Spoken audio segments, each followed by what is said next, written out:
और बात करेंगे खबरों की। लोकसभा की कार्यवाही शुरू होते ही स्थगित। संसद की सुरक्षा में चूक को लेकर हंगामा। विपक्ष के हंगामे के कारण स्थगित हुई कार्यवाही। 2 बजे तक के लिए स्थगित हुई लोकसभा की कार्यवाही। तो संसद की सुरक्षा में चूक को लेकर एक बार फिर से हंगामा हुआ है और लोकसभा की कार्यवाही शुरू होते ही फिर से स्थगित हो गई है। विपक्ष ने हंगामा करना शुरू कर दिया, जिसके बाद कार्यवाही स्थगित कर दी गई है। 2 बजे तक के लिए लोकसभा की कार्यवाही स्थगित कर दी गई है।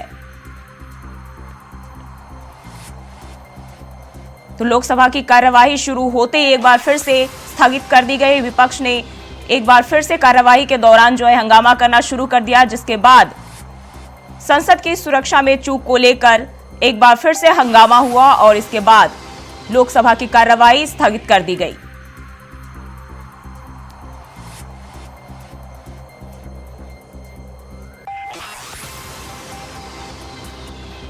दोपहर 2 बजे तक के लिए कार्यवाही जो है स्थगित की गई है। शुरू होते ही विपक्ष ने हंगामा करना शुरू कर दिया, जिसके बाद लोकसभा की कार्यवाही स्थगित कर दी गई है।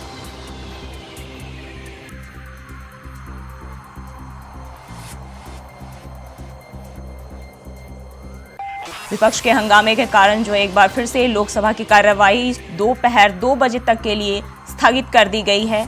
शुरू होते ही यह कार्यवाही स्थगित की गई है।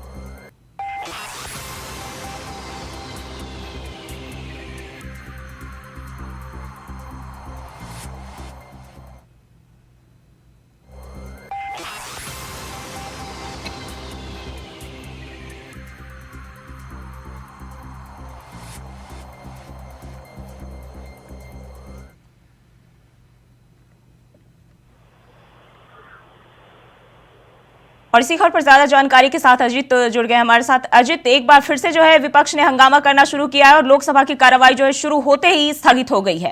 देखिए, बिल्कुल जो ही बताना चाहूंगा, जिस तरीके से संसद में बीते 13 दिसंबर को एक बड़ी सुरक्षा में चूक का मामला सामने आया, जिसके बाद अगले दिन यानी कल जिस तरीके से संसद में हंगामा हुआ और हंगामे के बाद न केवल लोकसभा बल्कि राज्यसभा और लोकसभा से मिलाकर के 14 सांसदों को इस सत्र से सस्पेंड कर दिया गया है। तो कुल मिलाकर के ये जो सुरक्षा में चूक का जो मामला आया है, लगातार संसद में इसको लेकर के हंगामा देखने को मिल रहा है और इसी को लेकर के आज फिर से हंगामे के असर साफ तौर पर देखने को मिले हैं और इसी के बाद जो संसद की जो कार्यवाही है वो स्थगित कर दी गई है।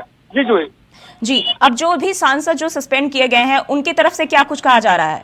देखिए, बिल्कुल मैं बताना चाहूंगा, जिस तरीके से पूरा का पूरा मामला आया था, जो तमाम जो सांसद थे इस मामले को लेकर के हंगामा करते। हालांकि जिस तरीके से कल लोग खुद लोकसभा स्पीकर ने कहा कि ये जो मामला है ये सरकार से जुड़ा हुआ मामला नहीं है, लोकसभा से जुड़ा हुआ मामला है, इसलिए इस मामले पर सरकार पर हमला करने का कोई औचित्य नहीं बनता है। लेकिन बावजूद इसके जिस तरीके से लगातार जो सांसदों ने हंगामा किया, उसके बाद ही सांसदों को निलंबित किया गया। अब ऐसे में कहीं ना कहीं जो सांसदों के अंदर जो नाराजगी है वो साफ तौर पर देखने को मिल रही है और सांसद इन चीजों को लेकर के कहीं ना कहीं आक्रोश में दिखाई दे रहे हैं।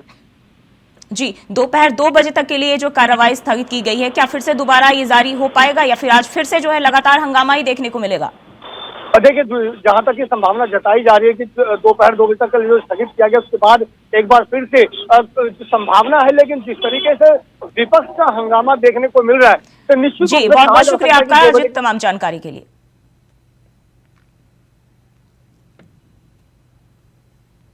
और राजस्थान से बड़ी खबर, आज शपथ ग्रहण करेंगे भजन लाल शर्मा। सीएम पद का शपथ ग्रहण करेंगे भजन लाल शर्मा। डिप्टी सीएम की दिया कुमारी प्रेमचंद बैरवा लेंगे शपथ। शपथ ग्रहण समारोह में शामिल होंगे प्रधानमंत्री नरेंद्र मोदी, गृह मंत्री अमित शाह, रक्षा मंत्री राजनाथ सिंह भी होंगे शामिल।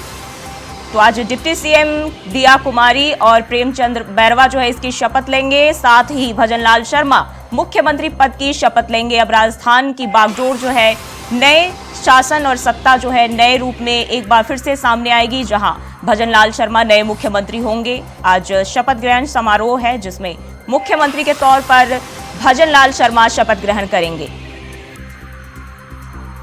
वहीं डिप्टी सीएम दिया कुमारी और प्रेमचंद बैरवा होंगे अब नए डिप्टी सीएम।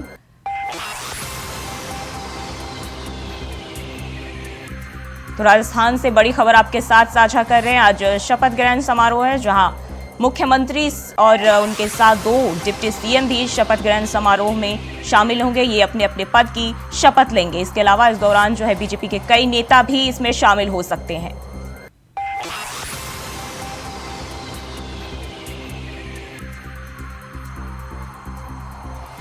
तो सीएम पद का शपथ ग्रहण समारोह है जिसमें प्रधानमंत्री नरेंद्र मोदी, गृह मंत्री अमित शाह समेत बीजेपी के कई दिग्गज नेता इसमें शामिल होंगे और डिप्टी सीएम पद के लिए दिया कुमारी, प्रेमचंद बैरवा भी शामिल होंगे।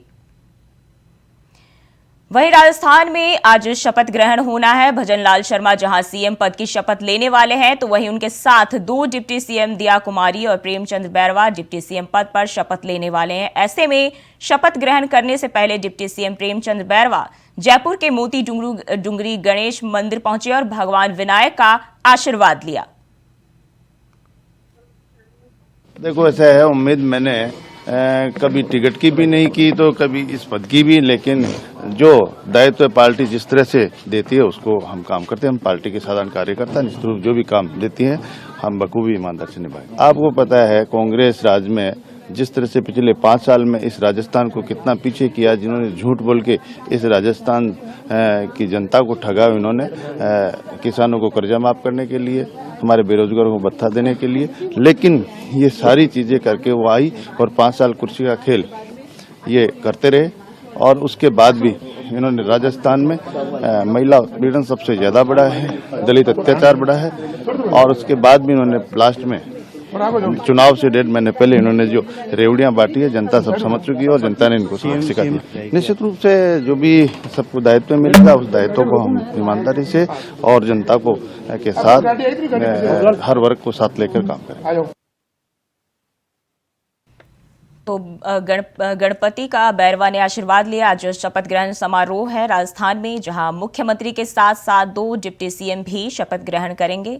जयपुर से आपके साथ खबर साझा कर रहे हैं जहां शपथ ग्रहण समारोह के पहले जो है डिप्टी सीएम ने गणपति का आशीर्वाद लिया है, पूजा अर्चना की है। मुख्यमंत्री के साथ 2 डिप्टी सीएम शपथ ग्रहण करेंगे।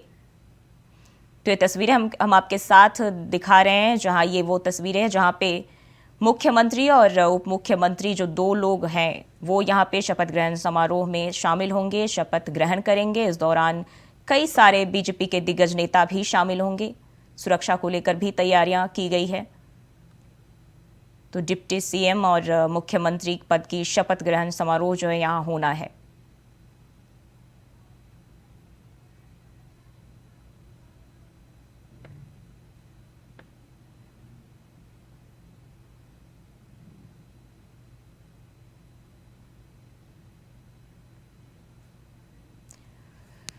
और इसी खबर पर ज्यादा जानकारी के साथ नितिन चौधरी हमारे साथ लाइव जुड़ गए। नितिन, कितने बजे शपथ ग्रहण समारोह होना है? देखिए, राजस्थान में जो है 14वें मुख्यमंत्री बनाए जाएंगे, जिस तरीके से लगातार भजन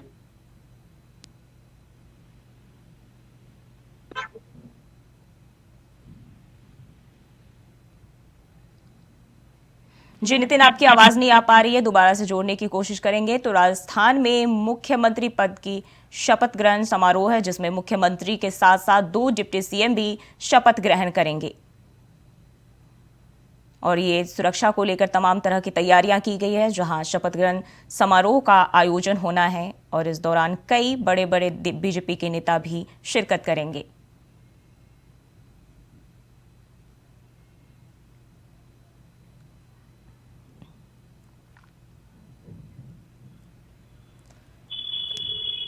नितिन चौधरी दोबारा एक बार फिर से जुड़ गए। नितिन, आपको आवाज मिल रही है? जी जी। नितिन, क्या कुछ कार्यक्रम रहने वाला है आज शपथ ग्रहण का?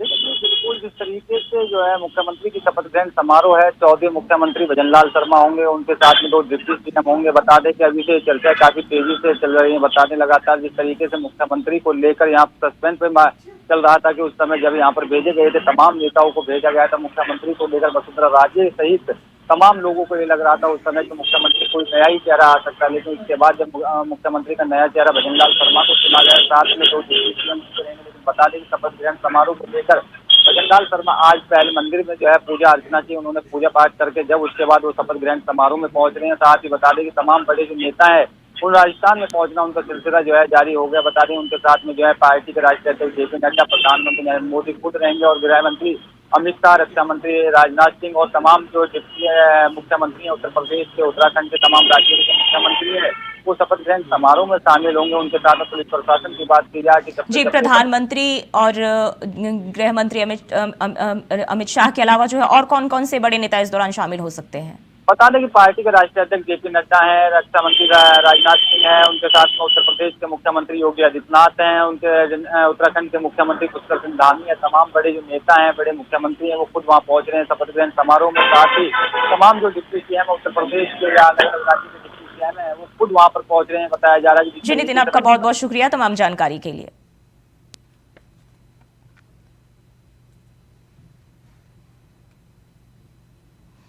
लोकसभा और राज्यसभा में हंगामा करने वाले सांसदों के खिलाफ आज कड़ा एक्शन हुआ है। कांग्रेस के 9 सांसदों समेत कुल 14 लोकसभा सांसदों को शीत सत्र के लिए सस्पेंड कर दिया गया है।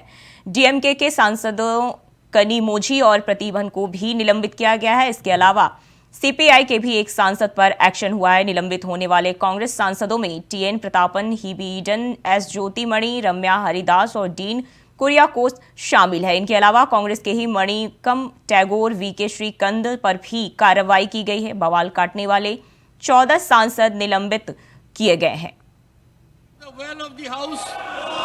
सरकार को स्टेटमेंट दे दो, ये ऐसे बोलने के लिए हमारे अधिकार क्षेत्र में नहीं है। जो माननीय स्पीकर ने आदेश दिया है सरकार उसका पालन कर रहे है।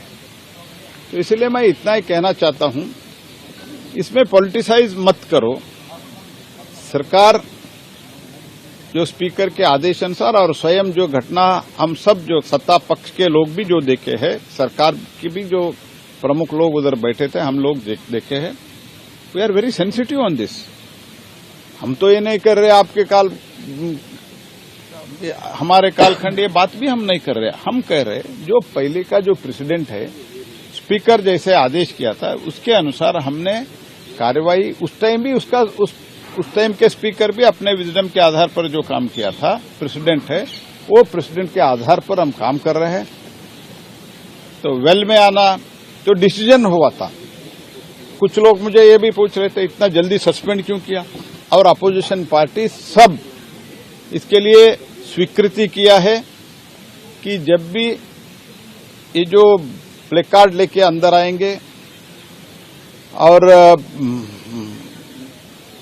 वेल में आएंगे तो स्पेशली जब प्लेकार्ड लेके अंदर आएंगे तो तुरंत सस्पेंशन होगा। ये डिसीजन हुआ है, सबने स्वीकारा है।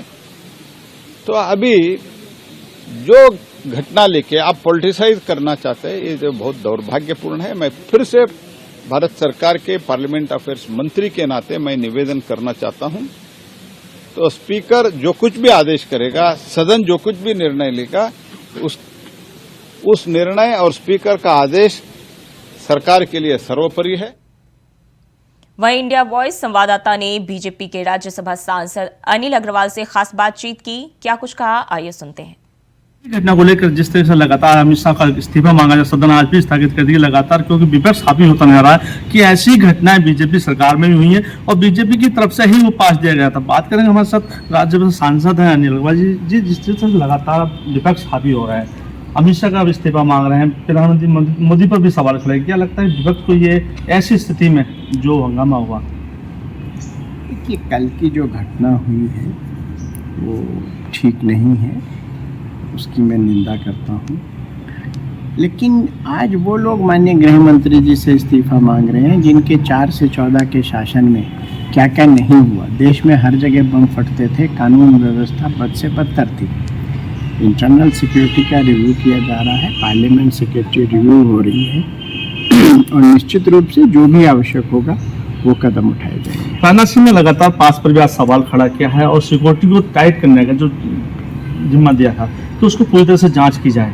क्या लगता है जो राजनाथ सिंह और जो बीजेपी सांसद पास बनाते हैं उस पर बैन लगाया जाएगा? जो पहले भी मीडिया को भी 200 मीटर दूर रखा गया। देखिए, मैंने कहा ना, पूरे सिस्टम का रिव्यू किया जा रहा है और न केवल पार्लियामेंट की सिक्योरिटी, पूरे देश की सिक्योरिटी माननीय गृह मंत्री जी बहुत अच्छे तरीके से देख रहे हैं। आज हिंदुस्तान के नागरिक अमन चैन से सो रहे हैं और जहाँ भी जो चीज़ें हैं उनको और बेहतर किया जाएगा। ठीक है, और बेहतर किया जाएगा। सर, अन्य पार्टी अब यूपी के अंदर कूदने की तैयारी कर रही है, जहाँ से मोदी लड़ेंगे वहीं से चुनाव लड़ेंगे। क्या लगता है 2024 में सबसे बड़ा जो राज्य है वो उत्तर प्रदेश 80 सीटों में आता है, क्या लगता है कि मोदी को हरा पाएंगे? मुझे लगता है मुंगेरी लाल के सपने वो लोग देख रहे हैं। देखने में, सपने देखने से आदमी को जिंदा रहने में मदद होती है। माननीय मोदी जी आज हिंदुस्तान के नहीं पूरे विश्व के बड़े नेता हैं, और उनके नेतृत्व में जिस प्रकार G20 सम्मेलन हुआ, पूरा विश्व उनको आज प्रॉब्लम सॉल्वर के रूप में देखता है। जिस प्रकार भारत की जनता की उन्होंने सेवा की है, गरीबों को मकान दिया है, गृहिणियों को गैस सिलेंडर दिए हैं, गैस के चूल्हे दिए गए हैं, आयुष्मान कार्ड बने हैं, किसान भाइयों को किसान सम्मान निधि मिली है, मेडिकल संख्या कॉलेजेस की संख्या बढ़ी है, ट्रेन्स की संख्या बढ़ी है, ट्रेन्स का गति दिया जा रहा है, बिल्कुल भ्रष्टाचार रहित सरकार दी है। आज सरकार पे किसी भी प्रकार का कोई आरोप नहीं है, और 2004 से 14 जब जनता उसकी तुलना करेगी कि वहाँ हर दिन एक नया घोटाला आता था, तो निश्चित रूप से ये गठबंधन है, ये ठगबंधन है। और आप इनके नेताओं को देखिए ना, ममता जी अधीर रंजन से लड़ती हैं, कांग्रेस के खिलाफ हमारे अखिलेश जी रोज कुछ ना कुछ कहते हैं, केजरीवाल जी पंजाब में कुछ कहते हैं, दिल्ली में कुछ कहते हैं, और बाकी जब मीटिंग में जाते हैं कुछ कहते हैं।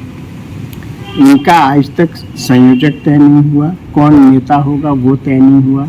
सीट शेयरिंग तो बहुत बड़ी बात है, लेकिन हाँ ये जरूर है, ये माननीय मोदी जी के डर से गठबंधन करने की कोशिश कर रहे हैं। लेकिन देश की जनता इस प्रकार के किसी भी गठबंधन को स्वीकार नहीं करेगी। और ये पूर्व में भी 19 में भी हुआ था ना, उत्तर प्रदेश में बहन जी और अखिलेश जी में हुआ था। क्या हुआ? चुनाव खत्म हुआ और गठबंधन समाप्त हो गया। तो जनता जानती है कि ये केवल एक भ्रम फैला के वोट लूटना चाहते हैं, लेकिन देश की जनता बहुत समझदार है, और वो अपना वोट विकास के लिए, माननीय मोदी जी के लिए, 2047 भारत को विकसित राष्ट्र बनाने के लिए देगी। क्या जो अभी 5 राज्यों में चुनाव हुए थे वो 2024 का फाइनल को बीजेपी 3 राज्यों में बहुमत से आई है, जो कि पेपर्स कहता कोई भी बीजेपी को सीट नहीं मिलेगी। क्या लगता है ये बिल्कुल फाइनल 2024? भारतीय जनता पार्टी हर चुनाव हो, छोटा चुनाव हो बड़ा चुनाव हो, पूरी संजीदगी से लड़ती है। हम लोकतांत्रिक व्यवस्था में विश्वास रखते हैं, चाहे ग्राम पंचायत स्तरीय चुनाव हो, चाहे विधानसभा चुनाव हो, चाहे लोकसभा चुनाव हो, हम पूरी निष्ठा के साथ जनता की सेवा करते हैं। और माननीय मोदी जी, मैंने कहा ना, विश्व के नेता हैं। आप देखिए, जहाँ ये सब कहते थे कुछ नहीं होगा, बड़ी बड़ी राहुल जी तो कहते थे लिख के रख लीजिए, लिख के कहाँ गया वो? देश की जनता, सभी प्रदेशों की जनता माननीय मोदी जी में विश्वास व्यक्त कर रही है, और माननीय मोदी जी भी पूरी निष्ठा के साथ, जो उनका संकल्प है कि 2047 में भारत को विकसित राष्ट्र बनाना है, उसके लिए 24 घंटे एक आखिरी सवाल है, पीओके की बात लगातार सदन में उठाई जा रही है, 12 सीट रखने की भी बात कही है। क्या लगता है 2024 से पहले या बाद में पीओके भारत में होगा? हमारे वर्तमान गृह मंत्री माननीय अमित शाह जी स्थिति स्पष्ट कर चुके हैं। पीओके हमारा था, हमारा है, हमारा ही होगा। सही समय पे निर्णय लिए जाएंगे, और पीओके भारत का ही हिस्सा है, हम ये इसको तय कर चुके हैं। तो बिल्कुल देखिए, सबसे बड़ी बात है, राज्यसभा सांसद नील कुमार जी तक काफी पीओके हमारा है, हमारा ही रहेगा, और उसको फाइनल शायद हरी झंडी भी दिखा दी गई है। दिल्ली से Ajay Chauhan, India voice. Bulletin में फिलहाल के लिए बस इतना ही। खबरों के लिए बने रहिए इंडिया वॉइस के साथ।